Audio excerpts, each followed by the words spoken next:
Undas na naman po, panahon ng paggunita sa mga yumao nating mahal sa buhay. At tuwing panahon na ito, ay hindi rin nawawala ang mga kwentong kababalaghan at katatakutan o yung mga tinatawag na supernatural. Maraming mga ganyang kwento, lalo na sa mga matatandang gusali. Mga old houses, mga old building, mga historical site. At hindi magpapatalo dyan ang palasyo ng ating sambayanan dito sa Malacanang.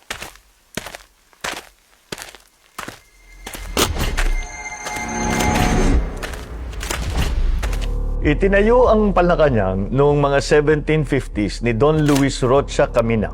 Ang Malacanang noon ay isang summer house. Binili naman ito ng Estado noong 1825 bilang summer house ng Gobernador General. Mula 1863, tinirahan ito ng 18 gobernador general, 14 na American military and civil governors at kinalaunan, mga pangulo ng ating bansa. Nakailang renovation at refurbishment na ang palasyo, makalipas ang ilang digmaan, pero ang pinakamalaking pag-remodel ay naganap ng time ng aking ama dahil ang mother ko ang gumawa ng remodeling. Etong mga kwento ito ay hindi ko pa talaga nakikwento sa mga anak ko. Baka matakot kasi. Pero since Undas, Halloween naman, kikwentuhan ko muna kayo ng mga karanasan ko dito.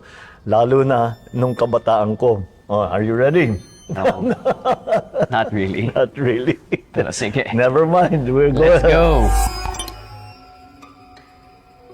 Dito mismo, dito sa tinatawag na reception hall, nung una kaming dumating dito sa palasyo, yung mga security namin paggabi, dito natutulog at naglalatag sila dyan ng kama at dyan sila natutulog. At balitang-balita na kung minsan sa gabi ay may dumadating na ginigising sila na ang tawag nila si Father Brown. Sabi ko, bakit sino ba si Father Brown? Nung tinignan namin ang kasaysayan dito sa palasyo, meron daw talagang Father Brown na Amerikano na dati, nung panahon ng Amerikano, ay nandito nagtatrabaho. At ngayon, ay mukhang hindi na umalis dito sa palasyo. At pinupuntahan nga ang ating mga security natin. Paggabi, meron daw silang nararamdamang gumigising sa kanila. Baliwala na sa kanila. Sabi nga, kagabi, ginising na naman ako ni Father Brown.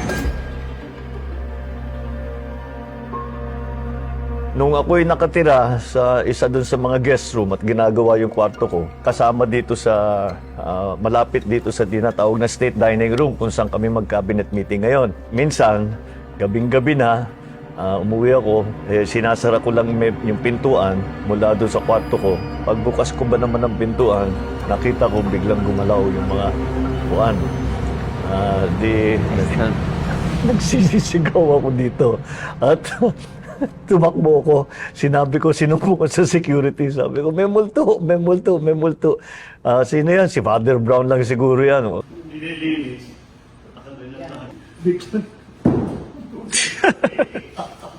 Still find that hard to believe. Ay, nako. It's true.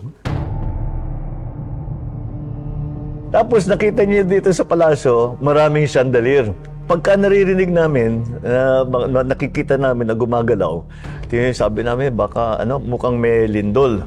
Kasi pag lindol, nakikita mo, gumagalaw-gaw yung mga chandelier. Pero kung minsan, maraming chandelier nga, isa lang yung gumagalaw. At hindi namin alam, dahil wala namang bukas na bintana, hindi naman maabot ng tao yan, kakapagtaka kung bakit nagkakaganon. Ito, nagbubukas ng mag-isa. Ang gabi, isasara yan. Sarado yan, pag naman lock, pero nakasara. Pagbalik siya, mas na. Sarado na yan. So, pinabayaan ngayon niya. Pagbalik niya naman, sarado na naman.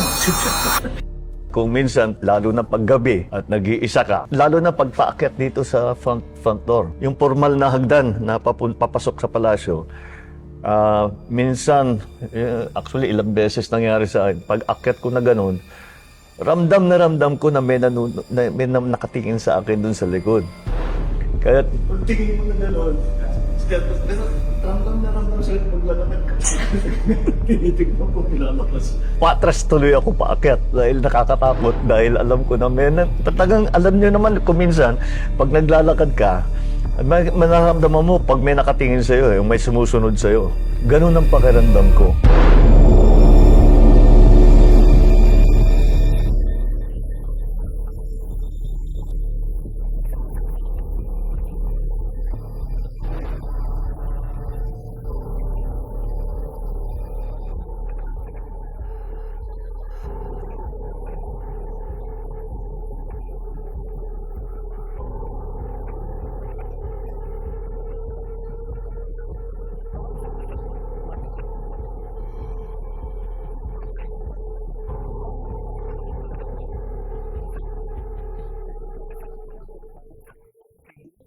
kung may tao sa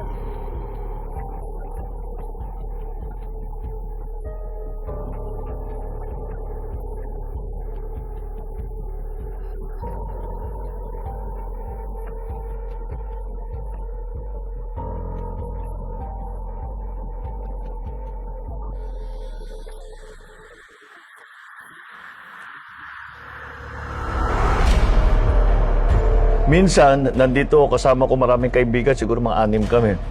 At pumunta kami doon sa medyo madilim na lugar. Ghost hunting talaga ang ginawa namin. Malakas ang loob namin dahil marami. Oo, marami kami. Sabi namin, malakas ang loob namin. So sabi ko, doon tayo dahil maraming kwento doon sa lugar na yan. So yung isang kaibigan ko, bubuksan niya yung pintuan.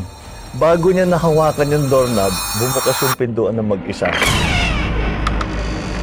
Nako, yung sigaw namin. 2:00 ng umaga yun. Alala ko yun eh. 2:00 ng umaga yun. Takbo kami doon sa kwarto ko. Inon namin lahat ng ilaw. Nagpatugtog kami ng music na malakas para mawala yung takot namin doon sa nangyari sa amin. Eh paano yung, anong gagawin?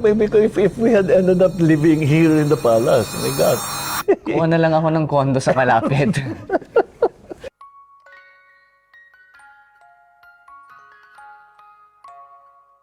Yan po ang mga kwentong kababalaghan ng makasaysayang palasyo ng Malacanang. Sa lahat po ng magbabakasyon o out of town ngayon, mag-ingat po tayo sa biyahe. Panatilihing malinis ang ating mga sementeryo at ingatan ang inyong mga kagamitan. At kung meron man bibisita sa inyong mga multo, kumustahin ninyo para sa akin.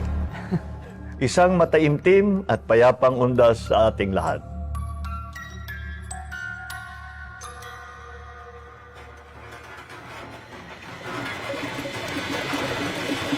Guys, once again, If you want to see more, remember to share, like, and subscribe.